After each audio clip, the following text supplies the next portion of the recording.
민혁당이 공중분해됐잖아요. 그러면서 이제 쪼개지기 시작해요.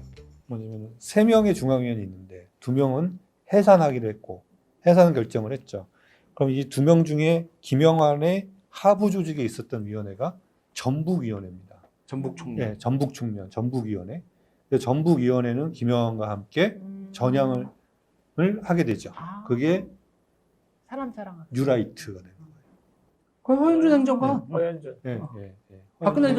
박근혜의 가장 충신이라고 사람들이 우파들이 막 하는 그 허윤준 행정관이 이런 맥락이지. 그러면은 전북 총련이 얘기했던 사람 사랑 학생회도 그런 맥락이 아니지. 사람 사랑이고 뉴라이트 사람 사랑이 있고 경기동부 사람 사랑이 따로 있을 거야 아마. 그러면 뉴라이트 사람 사랑이 전북 총련이잖아. 그러면 그 사람 사랑이라는 말 자체에도 이미 그런 주체 거야. 사상자 냄새가 굉장히 짙잖아요. 그러니까 이거 사람 사랑에서 휴머니즘을 강조하는 게 황장엽, 김영환 계통이고 수령관을 강조하는 게 김정일 계통이야. 오케이. 그러니까 여러분, 그러니까 사람이 먼저다. 사람자 얘기 나오면 주사 냄새가 확 난다고 생각하시면 돼요. 맞아요. 도끼 개끼이래. 근데 저는 그 전까지만 하더라도 사람이 되게 그렇게 약간 사람이 먼저다라는 게 되게 좋았거든요. 감성 충만하지. 네. 그러니까 막 이렇게 각박하게 서로 먹고 살기 힘든 이런 세상에 정 떨어지는 그런 세상에 막 사람이 먼저다 해서 사람 챙겨주고 뭐 그런 것들 있잖아요. 그래서 저는 그게 그냥 아무렇지도 않게 그냥 개인적으로 되게 좋다고 생각을 했거든요. 품성론 그게. 그래요? 예. 저도 모르게 지금 북한화. 그렇지. 아니 근데 사람을 중시하는 건 원래 여러 가지가 다 있어요. 그러니까 원시 공산제 사회 이럴 때는 주로 애니미즘, 토테미즘 뭐 이런 거잖아. 그다음에 고대 추계혁명, 그러니까 공자니 뭐 이런 거 할 때 대부분 휴머니즘에 기초한 사상들이 발전하는데 그 중에 하나가 농업을 기반으로 한 주체사상도 그거의 한 지류지. 그러니까 외견상 내가 볼 때 휴머니즘을 강조하는 건 나쁘다고 볼 수 없는데 휴머니즘을 강조하되 그 기반이 농업사회. 나는 그걸 문제 삼죠. 근데 그렇게 치면은 프랑스 혁명에서 자유혁명 박애. 자유평등 박애. 자유평등 박애라고 하잖아.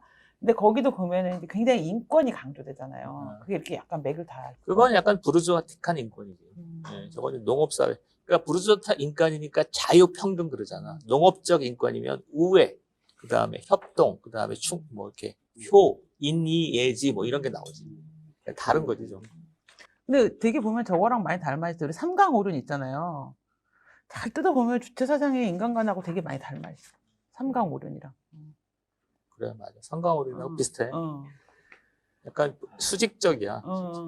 그러면 여기서 뭐 어디까지 봤죠? 전향했던 이 그룹은 이렇게 있었고 중앙위원 3명 중에 전향하지 않았던 하영옥 하부에 있었던 조직은 그대로 남게 됩니다. 그래서 이때 감옥에 갔던 사람이 중앙위원 하영옥, 그 다음에 이석기죠. 이분들은 감옥에 간 이후에 특사로 나오게 됩니다. 그러니까 감형되고 다 돼요. 그 다음에 이제 그 노무현 정부 들어서서 특사로 나오게 되고, 그 다음에 그 복권되죠. 그때 대통령은 노무현, 그때의 민정수석은 사면 관련된 거니까 민정수석이죠. 민정수석은 문재인. 그 다음에 법무부 장관. 사면과 관련된 사람들을 쭉 말씀드리는 거예요. 법무부 장관은 강금실. 네. 그러니까 내가 볼 때 주사파 역사에서 이건 좀 예민한 문제일 수 있어서 그런데 네. 결정적인 공헌을 한 사람이 김대중 노무현이에요. 김대중 노무현이 2가지를 했는데 괜찮나 이건. 너무 망가지나? 너무 망가지면 얘기 좀 해. 말려. 여기서는 저랑 소장님이 입장이 다릅니다. 말씀하시죠. 스티븐. 기겁하다 기겁해. 나만 지금 망가지려고. 난 노무현 대통령 좋아했다니까. 그러니까 김대중 노무현이 내가 볼 때 발탁해요. 그러니까 이인영이나 임종석을 발탁하잖아요. 그러니까 이인영이나 임종석보다 훨씬 뛰어난 학생운동 인자들이 얼마든지 있었어요. 그러니까 내가 기억하는 건 아까 하문경 선배나 그 다음에 이정우 선배. 이정우는 정말 신화 드라마틱한 리더였는데 그 사람들이 한 2, 3년간만 누가 끌어주는 사람이 없으면 정치계에 진입할 수 없어요. 그런데 그 시기를 다 놓친 거예요. 그래서 이인영, 임종석이 뛰어나서가 아니라 김대중이 무언가 후계 리더들을 이렇게 해야 되는 시기에 딱 그 자리에 있었던 거죠. 그러면서 대규모 발달, 운이 아주 좋은 사람들이죠. 번째는 너무 형을 조금씩 살았어. 이건 나도 그런데 예. 내가 재범 간첩이거든요. 예. 7년 형을 받았는데 4년밖에 안 살았어. 음. 이게 왜 중요하냐면은 4년 살면 재기가 가능해요. 이해가 돼요. 사회 3년 나가서, 예. 3년 살고 나오면 뭔가 뭘 할 수 있거든요. 변호사를 할 수도 있고 뭐 그래. 그런데 백태훈 같은 경우 92년에 들어가서 99년에 나오거든요. 7년 살아버리면 그거는 재기가 어려워. 뭐 이게 무슨 이렇게 하와이 가잖아요. 강론에도 그렇고. 그런데 대부분의 사람들이 훈장을 달고 정치권에 진출하기에는 적당한 형량만 살았어. 그게 문제야. 그래서 김대중 노무현이 주사파 역사에서 굉장히 중요한 거라고 생각해요. 제가 이제 왜 이게 생각이 나냐면 이석기랑 하영옥. 네. 이석기랑 하영옥하고 제가 비슷한 급의 주사파입니다. 네. 웃어줄래? 우리 그거 세봤잖아요. 음. 소장님이 몇 몇 인가? 번째예요? 너몇 줄? 소장님은 10이라고 주장하시는데 제가 보기엔 20위권? 그거 곤란하지. 내가 20거든요. 막 셌잖아 둘이. 누구 있고 이러면서. 아니야. 다시 세봐. 다시. 북한 명부를 뒤져.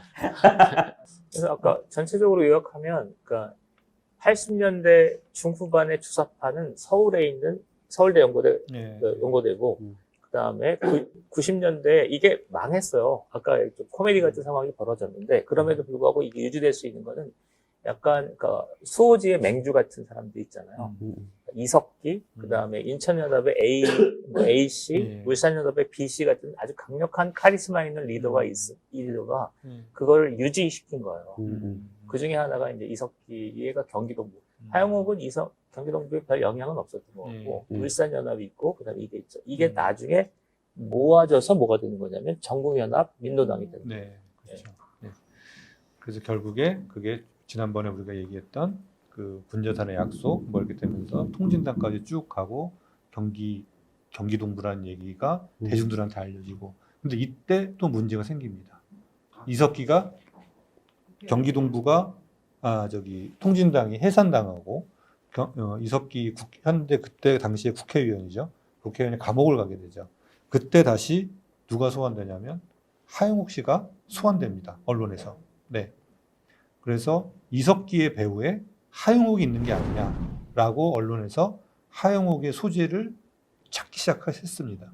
네, 근데 그때 이미 근데 그거는 좀 애매한 구석이 있는 것 같아요. 그때 이미 하영옥은 모처에서 학원 강사를 하고 있었고 그다음에 아마 신분이 일정 기간 경찰에 나의 위치를 알려줘야 되는 그런 상황이었던 걸로 알고 있어요. 그래서 뭐 언론에서 찾았는데 못 찾았다 이게 아니라 이미 정부에서는 알고 있었고 그래서 이 부분은 좀 애매한 부분이 있는 것 같은데 이거는 뭐 근데 지금 우리가 알 수 있는 일은 아니죠. 이석기 씨가 이제 국회의원이 되고 나서 네. 우리끼리 한 얘기예요. NL이 정말 사람이 없구나. 이제 사실 노출되면 안 되는 사람이잖아요.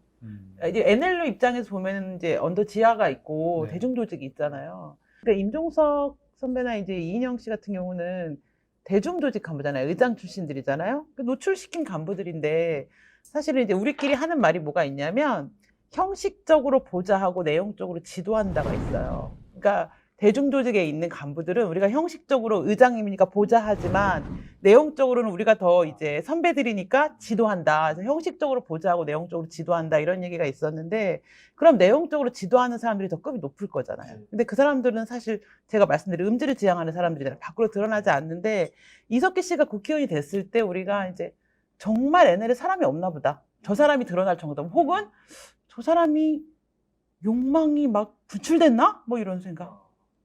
그러니까 저는 이 두 분의 관계, 하영옥과 이석기. 왜냐하면 그 반제청년동맹, 민혁당, 반제청년동맹의 준비위원회 이석기가 있었고, 그다음에 중앙위원회 없습니다. 민혁당 중앙위원회도 들어가지 않아요.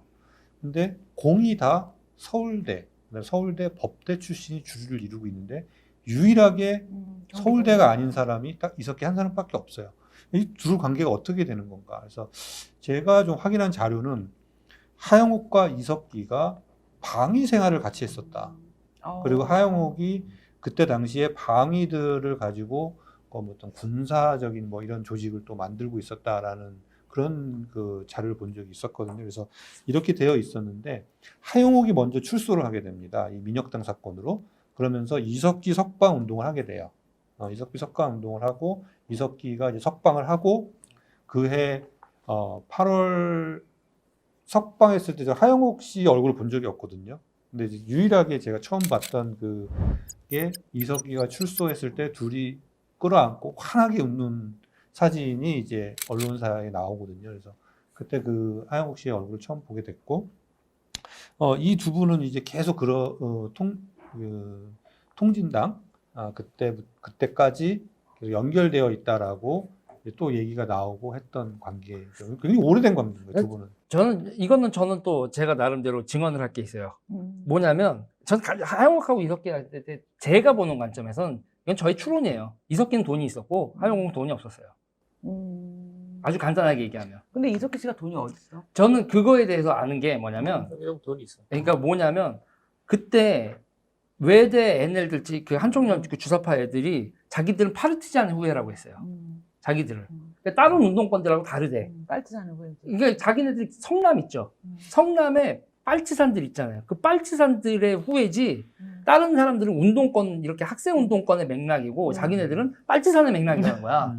그래서 외대 용인이 주사파에 자기네들이 지지한 성골이라고 이렇게 자부심이 있었어요. 유대인이구나. 네, 그리고 그때 그 분들이 그 빨치산 어르신들이 성남에서 청소업 같은 거 하고 뭐 이러면서 그러니까 돈을 이석기한테 이렇게 비즈니스적으로나 뭐냐 이석기는 그분들한테 보급을 받는 게 있었어요.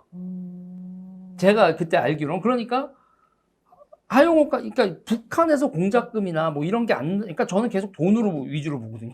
이 주사파의 흐름을. 그럴 때 이석기가 조직을 만들고 뭐를 할 수 있는 물주의 역할을 충분히 할 수 있는 영향이 있었다. 그러니까 이석기나 그 하영옥을 직접 좀 봤거든요. 예. 그런 면에서 이게 맞을 거예요. 그러니까 80년대 5년 중반에 주사파는 어땠냐면 돈이 필요 없어요. 학생들이니까. 학교에서 다 물적 기반이 있는 거니까. 근데 90년대의 토착 맹주들은 돈이 없으면 올라가진 않아요. 그렇죠. 그런데 경기동부가 매우 유능하게 그 이권 사업을 했었죠. 근데 그게 약간 좀 안쓰러운 게 사회 하층민들의 업종이에요. 그 이석기의 보급 주쟁에 되는 과정을 보면 막 청소업체들, 성남 일대에서의 청소업체들, 뭐 건물 관리업, 그리고 이런 거, 우리 보면 이 벤트 있잖아요. 이런 거 청소하는 분들, 그리고 인쇄업체분들. 저도 좀 추적을 하다가, 저분들이구나. 그런데, 아니, 저렇게 가난하게 살면서 이석기한테 거의 11조예요. 근데 그럼 왜 정땡땡 선배님 있잖아요. 소장님이 늘 안타까워하시는 그 선배님 왜 돈이 없어? 울산은 울산 경기동부 인천 중에서 울산은 그 재정 관념이 제일 희박했던 곳이야. 그래도 울산이 그래서- 노동자의 도시인데? 아니 근데 울산 현대자동차, 현대중공업이 있어도 NL 정파 조직은 요거밖에 안 되는 거지. 얘네들 이 친구들이 너무 일을 많이 해. 근데 재정 관념이 달랐던 것 같아. 이건 추론인데 경기동부는 지금 하층 사업에 대한 하고 인천은 또 인천대로 굉장히 잘해. 11조도 하고. 울산 선배들은 그런 얘기들을 잘 안 했어. 항상 돈에 쪼들렸어. 그분들은. 돈에 대한 개념이 청렴, 없구나. 결백 뭐 이런 상대적으로 있는 거지. 우리가 생각하는 진정한 NL. NL이네. 내가 볼 땐 난 울산 선배들을 제일 좋아했어. 제일 좀 NL스러워. 아니 좀 쪼잔해 이쪽 애들은.